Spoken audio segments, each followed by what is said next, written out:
Hey, Scribe. Welcome back to the Right Podcast. I'm your host, Sarah Williams, best-selling romance author, book coach, and founder of Serenade Publishing. Today, I've got something really special for all of you who dream of being traditionally published, or you want to understand what goes on behind the scenes at one of the world's biggest publishing houses. I'm thrilled to be joined by Sophie Hamley, who writes best-selling fiction as Sophie Green and works at a publisher at Hachette Australia. She's worn just about every hat in the book world: bookseller, editor, literary agent, ghostwriter, and she doesn't hold back in this interview. Sophie shares honest, insider advice on everything from querying agents and writing pitches to whether self-published authors can break into traditional publishing and how BookTok is changing the game. If you've ever wondered what publishers are really looking for or how to give your manuscript the best possible chance, this is a must-listen episode. Let's go. I am so excited to introduce you all to author and publisher Sophie Green. How are you today, Sophie? I'm very well, thank you, Sarah. But you probably will see my real name on the screen as well, which is Sophie Hamley. So Sophie Green is my nom de plume, shall we say, but not a very big difference. Yes. I was going to explain the two names to us. I thought of it as soon as I said it too. So Sophie, tell us a little bit about your background and the books that you've written. So my background in books and publishing is fairly extensive. I started as a bookseller while I was at university, and that went for 5 years. And that was an independent bookshop in Sydney. And then I was in a children's bookshop in Vancouver, BC for a year. And children's book selling is quite different, and I loved it because it's a lot of recommending, it's a lot of hand selling. So I got to have the spectrum of book selling, and I've long maintained that that's the best background I could have had as either a publisher or a writer. So from there, I came back and I applied for a legal job at a publishing company and didn't get it, but I was offered an editorial job and have stayed pretty much in the editorial path with some detours to the online world. I worked as a web producer for a while and writing content, things like that. And then I was a senior editor at HarperCollins and then a literary agent for 8 years. And I've been a publisher at Hachette for 11 years, mainly specializing in nonfiction, but now publishing some fiction. And I've been writing books for a really long time. The first Sophie Green book came out in 2017, but before that I had 8 romance novels under a completely different name, and I ghostwrote some nonfiction. So I've written quite a few things and published quite a few as well. Excellent. So I feel like we are in good hands with you. You know everything there is to know about publishing. Well, if I don't, it's entirely my fault. Absolutely. So I will just preface that we are in Australia and we will be talking about the Australian market, I guess, mostly today. So just for any of my international viewers, we will try and word this as much as we can for you as well, but generally this is for the Aussies. All right, so your job at Hachette, tell us, did they get you because of all your experience and that sort of thing? That's how you came to Hachette? No, I asked for this job, which is what happens when you're in an industry for a while. You tend to not have to interview necessarily. So that's how I got my job as a literary agent. Well, actually, I didn't ask for that. I was approached for that. And then there was a vacancy at Hachette, and I really wanted to work at the company. And I just made an approach and went through, the normal processes thereafter. But yeah, that's how it happened. Yeah, amazing. And tell me, agents really necessary in 2026? I am very fond of saying that if every published author in Australia wanted an agent, they couldn't have one because there aren't enough agents, and there never are going to be in this territory. It's just too small. So no, agents aren't necessary. It's a question of whether an author wants an agent. I do think where agents can be very useful is with fiction, and that's because of the pure numbers of fiction submissions that happen. I look at our submissions inbox at Hachette, and there are thousands per year, and an agent is also receiving those submissions, but the focus of their job is to look at submissions amongst other things and find clients, whereas the focus of a publisher's job is to make books. So we look at submissions in order to make books, but agents are much more focused, I think, on the submissions themselves, and we rely on them to do that. We rely on them to curate the submissions and find clients and bring them to us. A lot of nonfiction writers, I think, don't actually ever consider going to an agent. When I was an agent, I received very few nonfiction submissions, and I know that as a publisher, we receive a lot of nonfiction in the submissions inbox. So I think nonfiction writers tend to go direct to publishers. Children's writers certainly go direct to publishers because there just aren't a lot of agents who handle children's books. But novelists will probably go to both, and novelists are the ones more likely to be picked up by an agent. So I think, yeah, if you're writing fiction, submit, I always say this anyway, submit everywhere you think is likely to be, every agent, every publisher that you think is likely for what you're writing, because you may as well spread the risk, so to speak. But yeah, so nonfiction, kids, pick your agents, basically. Pick the ones who are looking after those areas. Brilliant. So when we are submitting to agents and publishers, let's be bold. How many of those manuscripts actually, or the submissions actually get read, and how many just get thrown away? Most of them aren't read, and that's because they shouldn't be. I'm going to be very blunt, Sarah, but you've seen my TikTok video, so you know that I'm in the business of giving direct advice here, because I don't think it serves the writers to be anything less than direct about it. Most of them aren't read much at all because the pitch / query / submission letter is just not up to scratch. And so as soon as you're seeing that introductory text from a writer and it's not in great shape, it's a signifier that what's coming next in the manuscript is not going to be in great shape either. So we've already had our expectations managed, shall we say, and then it's just a case of time. And I think, as with any reader in a bookshop, we all go into bookshops and we pick up books that we think look good. We look at the back cover blurb, and then we may look at the first page or so. That's how much we're giving it. And agents and publishers are no different. We are readers too. So it sounds tough, but I also think the writers who are submitting probably don't give published books any more than a page or two to decide whether they want to read it. Yeah, I've definitely been submitted manuscripts, and I have a very obvious, this is how you submit to me, and if people can't even follow directions, I'm like, I'm not sure I want to work with you. You can't even follow directions. Well, because it's like, it is applying for a job, actually. You're applying for the job of being a published author with that publisher. And same as if you're not addressing the criteria that's in a job advertisement for that particular job, you're not going to get an interview. So it is really no different to any of that. And I would encourage writers to think of it that way, that they're applying for the job of being a published writer or a published author, if they prefer that term, and basically behave accordingly, behave professionally. And that's often where it falls down, is just this lack of professional behavior from the start. But the writer wants the publisher or the agent to be professional, and accordingly, we would expect the same of them. So how do you think self-publishing has changed the industry within Australia? I think it's probably changed it overseas most, at least for now. So there are certainly changes afoot. And I guess the biggest change is that self-published authors can now reach readers a lot more easily than they used to be able to when self-publishing was only in print. And so it seems, and I will admit that from the traditionally published side, it took a little while to cotton on to the fact that there was a lot of self-publishing activity going on, because if you didn't have a KU subscription and you weren't aware of what was happening and all the romance conventions, for example, then the extent of it wasn't quite clear. But I think it's a really exciting part of it, partly because traditional publishing can't accommodate the pace of publishing for a lot of the authors who are self-publishing. So if you're a romance writer and you want to put out 4 to 6 books a year, most traditional publishing companies can't accommodate that.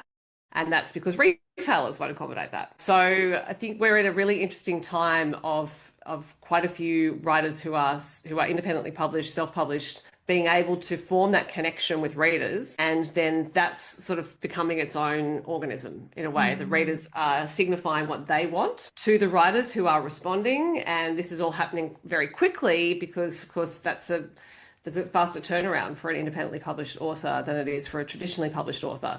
Now, there are, of course, things that traditional publishing can do that are harder for independently published authors. But yeah, I think it's a really interesting, exciting time, because I think we're having input from readers in particular in a way that we just have never been able to have before. So I love that as a publisher. I love being able to see what readers are really interested in. Absolutely. So what do you think, or what is Hachette really trying to acquire at the moment? Is it the romance novels? Is it more of the kids novels? Are there any like niches within that? Because we're a large publisher, we look across the board basically. And so yes, within fiction we are looking at romance. In fact, I publish some romance published Tierney Page, who's a well-known booktoker originally, and now has her second novel about to come out, third novel next year. And I've commissioned another romance writer whose first novel will be out in July next year. So we are looking at romance, we're looking at romantasy, we're looking at fantasy, but we can't take on many titles a year because we have a certain number of slots, basically. And so that means that even if we see something that we really love, it may not be right for our list. So sometimes writers will hear publishers say, I love it, but it's not right for my list. And it can sound like we're fobbing them off when actually not. Like that's really what happens, is that just say we read a crime novel and we love it, but we might actually be publishing something with a slightly similar storyline, and we can't actually therefore take on that second novel. So what we're looking for is always great stories well told, and can just be a matter of timing as to when we can publish them, or if we can. Not the non-fiction space has changed a huge amount, and that changed mainly during the pandemic. So people wanted to read escapism more than they wanted to read reality. They understand that. Memoir has almost fallen off a cliff, which is disappointing because a lot of people have great personal stories. But what's also changing at the same time as all of this is traditional media and the ways we reach readers. So certain non-fiction stories we used to go through traditional media, a lot of those avenues aren't there anymore. So it is becoming very much about which sorts of stories can reach readers and how we can help the authors reach the readers.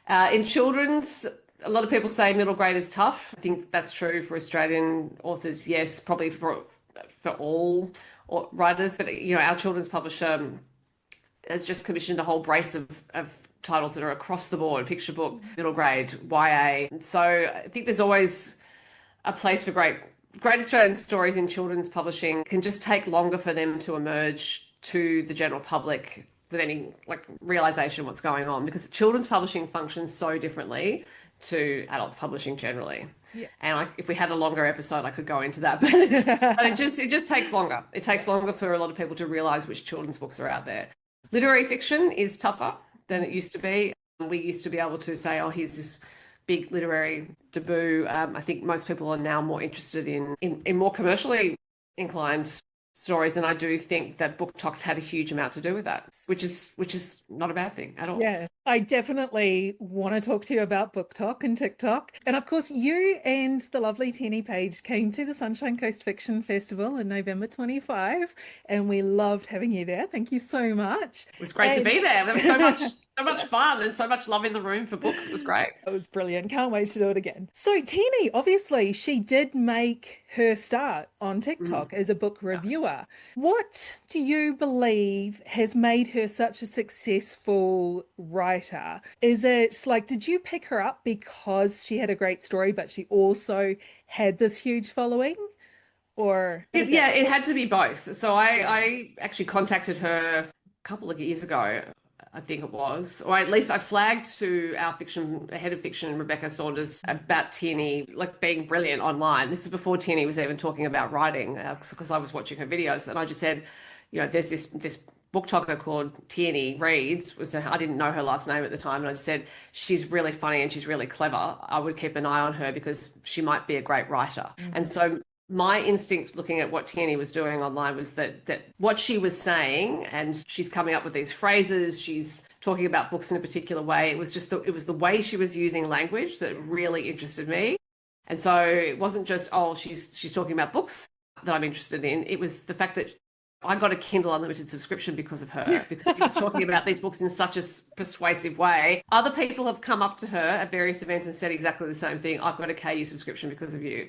So it was the way she was talking about the books, it was the language she was using, it was the phrases she was coming up with. I just kept every single video I was thinking, this is so interesting. So when she started to talk about writing, I talked to Rebecca again and said, well, okay, now she's writing, let's drop her a line. And then she decided to self-publish that first book, and that was a timing thing, that she wanted to have it out a little faster than we could have put it out. Totally understand. Then happily she came back to us. So yeah, look, the platform absolutely is part of it. That's why we know about her. She, as a writer, is getting better and better with every book. Now, I'm reading her manuscripts when they're delivered, and because I'm the doing the first structural edit on them. So number 2 is coming out early next year. Number 3, the middle of next year. She's just getting better and better every manuscript. So that's a rate of change that is quite rare. And that's not to say that the other brother, her first book was not great. It was. That's why we wanted to publish it. Because I have to also say the platform could have been amazing. If the writing wasn't, we wouldn't have been interested. So she had to be a great writer, but she's just, yeah, it's fantastic. I love her writing. And yeah, so she's just got that mind where she's so interested in writing and learning and getting better and having better character development and all those sorts of things. So it's very satisfying all round to be publishing her. Absolutely, absolutely. So you wouldn't say, though, to the average person who's never even been on TikTok, jump on TikTok now. It's the only way you're going to get a deal. No, because that's definitely not true. It always comes back to the writing, because as much as the platform is important now, and I'm also this has also been a change, just for your audience to know. In the past year or so, I've definitely seen a change in terms of how much my colleagues are interested in an author having a platform, and I think that's because retailers are asking. And I totally understand, as someone who's had to learn how to do content myself, that's a fairly terrifying prospect of, God, I want to be a writer. Do I really have to learn to be a content creator as well? I tend to see it as, if you can reframe it to communication with the reader. If you think about this as me communicating with my readers or communicating with potential readers, it actually makes it a lot more easier to get your head around it. I think thinking of it as I've got to create content makes it feel a lot harder when it's not a writer's core competency at all. Like being on camera, nothing about it is anyone's core competency when what they've been doing is writing. But it is becoming a factor, I think, partly because of what I said earlier about traditional media getting really hard. Those channels are being diminished by the day.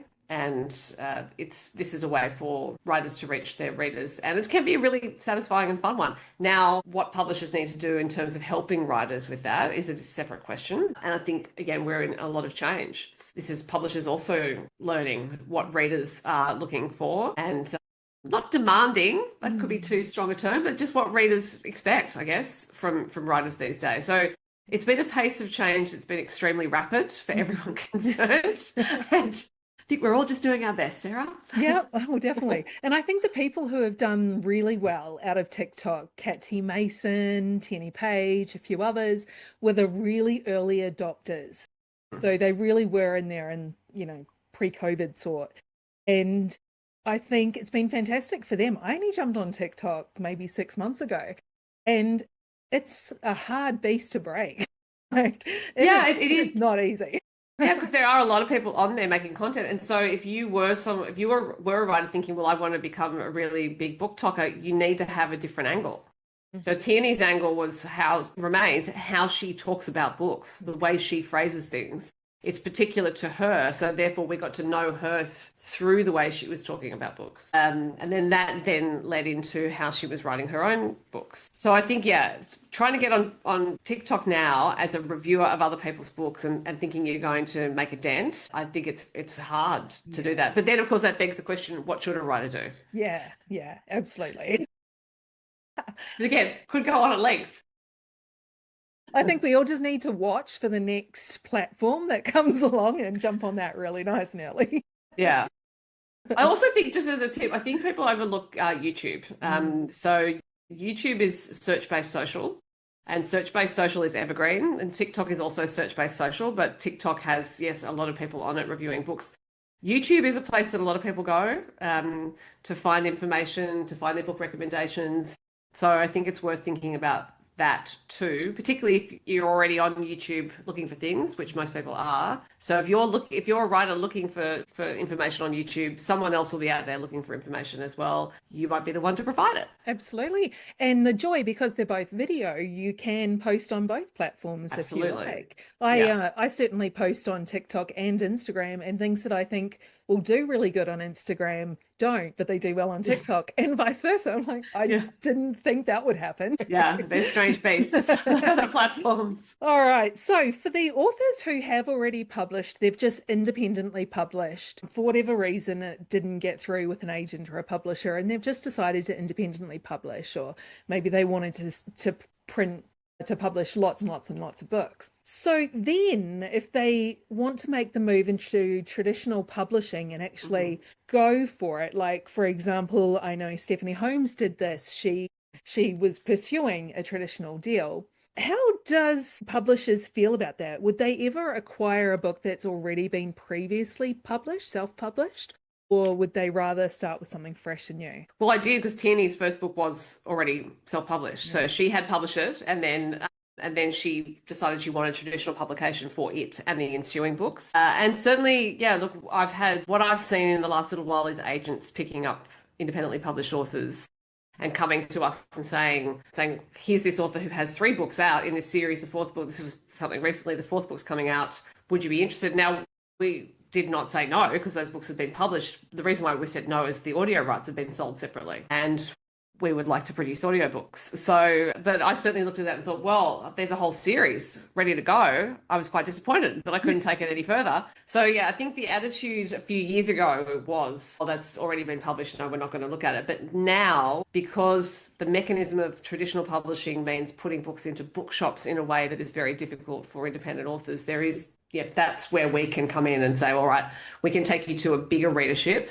and we can also offer you some marketing publicity support that you haven't otherwise had. Distribution is a huge part of traditional publishing that is very hard for indie authors to crack. And that's what traditional publishers can help offer. Is saying we have this massive warehouse and these trucks that go out across Australia and they will take your books to Broome and to Hobart and to Cairns and Alice Springs and places that are hard for them to get to in print otherwise. So I think it's just a case for the authors of working out what's best for them. What do they want with their books? It may be that they want to independently publish a particular series, for example, and then they might have a standalone.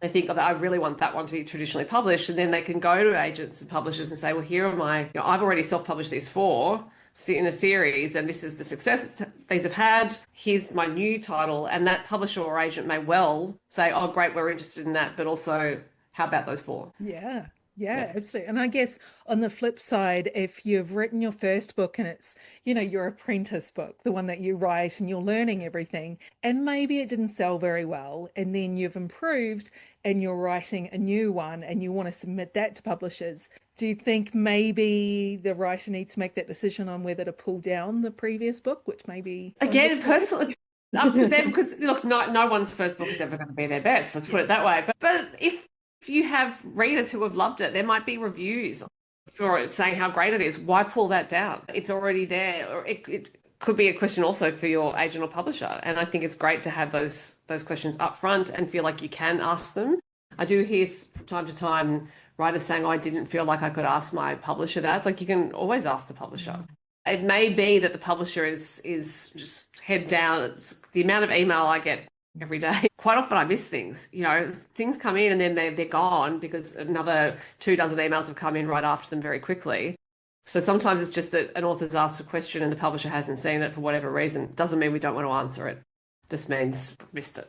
Yes. So I'd say always feel like you can ask your publisher and your agent anything to do with your books because we're all interested in the same thing, which is taking great books to readers. Absolutely. And of course, we do want to give publishers the absolute best book we can give. So we shouldn't be giving them first drafts. Oh, never. Or a first draft. Never, ever, ever, ever. So at what point would you recommend that an author does submit? Is it after they've had a publisher, they've paid, not a publisher, an editor, after they've paid an editor to look through it, or after a couple of beta readers? Where would you kind of say? So I think part of the development I've seen with independent publishing is this real focus on beta readers and also paying independent editors. These are not things that the publishing industry has ever expected writers to do, as find readers or go to an editor. And I think that having a freelance editor is a significant expense for a lot of writers, regardless of where they are in their life circumstance, right? So it's a significant investment of money and time. And I always say that if you are going to pay a freelance editor, you better be sure you know what to do with the feedback they send you, because otherwise you've wasted your time and money. So we certainly do not expect any writer to pay a freelancer to edit their manuscript ever. We also don't expect you to have sent it out to other readers. So it's then a question of, how is a writer meant to know? Well, you've got to trust your instincts and also be honest with yourself as a writer. So I think as writers can talk themselves into saying, well, this is ready now, but they know, at a certain level, they know that it's not ready, but they're hoping it's ready. They're thinking, oh, well, if I just send it out now, I've finished it, I'll send it out, but they know it's not ready. Yeah. So I think it's actually trying to get out of your own way a bit there, stop talking yourself into putting things in the way of good writing, actually. So stop talking yourself into it being ready when it's not, and give it at least 2 or 3 drafts of that first novel you've ever written, and then put it aside for a while and come back to it. And it's the putting it aside and coming back to it that is, everyone gives that advice because it's valuable. You will always see things when you go away from something for a while. So at the point in time we're speaking, I have a structural report to address for my book that's out next year. I actually haven't been able to get to it, and I've had it for a couple of weeks, but that's a good thing, actually. So I'm not worried about that, because the longer I'm separated from my original manuscript, the better it will be when I go back to it and look at it with fresh eyes. So sometimes I think maybe subconsciously delay going back to it, because I think I need a bit more time for that to actually just marinate in the back of my brain. So it's about learning to be patient. And I know that writers are impatient. They finish their draft and they're like, I just want to get it out and see what people think. But please do the best by your own work. And that means being patient, especially with your very first manuscript and your second. And yeah, there's plenty of time to send things off. There's not plenty of time to regret it. You really do get that one chance to make a really good impression. So you really do want to make it the best you can. So absolutely. Do your best by your own work. You put all that time into it. It's like, I always implore writers, please do the best by yourself and don't hurry. Don't be impatient, because that's the biggest enemy I see for all sorts of things. Manuscripts being sent in, query letters, all sorts of things. The submission process itself, impatience will kill a lot of books before they even get out of the gate. Yes. So let's go through the process a little bit. So say we come to Hachette, we look at your website, it's got all your instructions on how to do that. So we have to follow it. Tell me about specifically writing the pitch. I know you have a lot to say on this. I do, because I give a talk on it every year to the Emerging Writers Festival. In fact, the last couple of years I've done it twice. I've done it once online and once in person. So I think the pitch is increasingly important when there are so many submissions coming in. You want to be able to grab someone's attention, just as you want the back cover blurb on a book to grab your attention as a reader. You want to think, yes, I have to read that. What I tend to I've distilled the pitch writing to facts and feelings. So it's basically write down the facts of the story, and then write down what a reader is going to experience when they read it. So that's by way of, what sort of feelings are they going to have? And then the pitch should come out of that. It's really important to understand that writing a pitch is a different skill to writing whatever manuscript you're writing. I understand that a lot of writers don't want to have to write a pitch and a pitch letter to go with it, but you have to. And you have to partly because it's in the best interest of your work. As I said before, you've put all that time and energy into it. You want to do the best by it. This is the way you do the best by it. And you be patient with yourself in learning how to craft that pitch, and then also write the letter. Because this is the job interview, that letter. This is how to get an agent or a publisher's attention. And it is quite a skill. That's why I've taught actually whole workshops on it in the past, because it takes a really long time to be able to step back from your own work and see it clearly enough to write about it in a way that tells someone else why they want to read it more than any other book. Absolutely.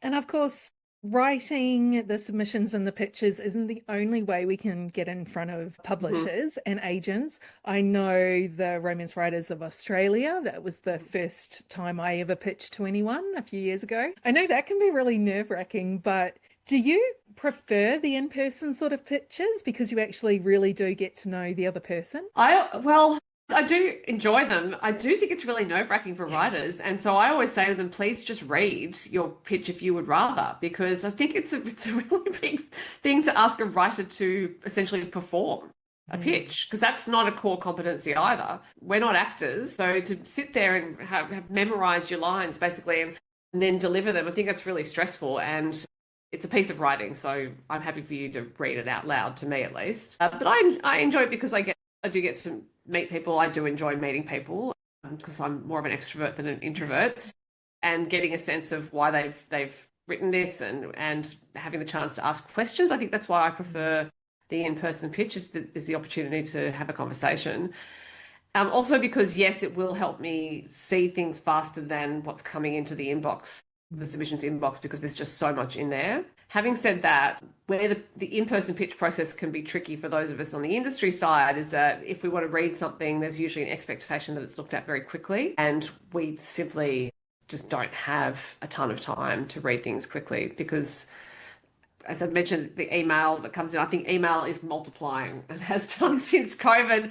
So a lot of my day is spent answering email, and that's while I'm trying to be a publisher as well and be in meetings. And so reading is the least part of what I get to do. And a lot of that reading time has to be given to the books that we're publishing.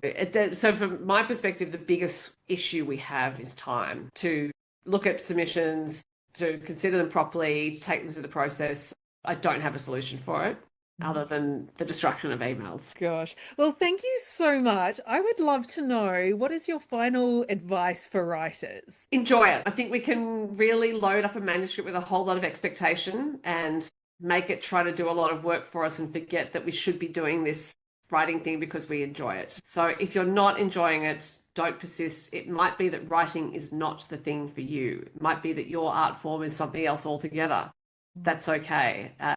So enjoy it going into it, because you'll need to remember you enjoy it if you do get published and you're going through an editorial process and you're thinking, why did I do this to myself? That's it. That's it. Amazing. Well, thank you so much for your time today, Sophie. I really do appreciate that. Where can we find you on TikTok?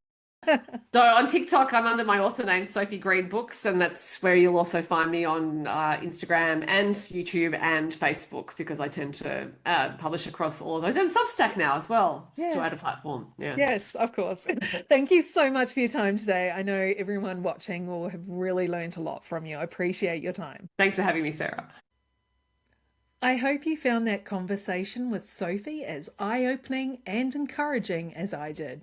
Whether you're querying for the first time or considering a switch from indie to traditional publishing, remember, you only get one chance to make a first impression. Take your time, do your best, and always act with professionalism. That's what Sophie's advice kept circling back to.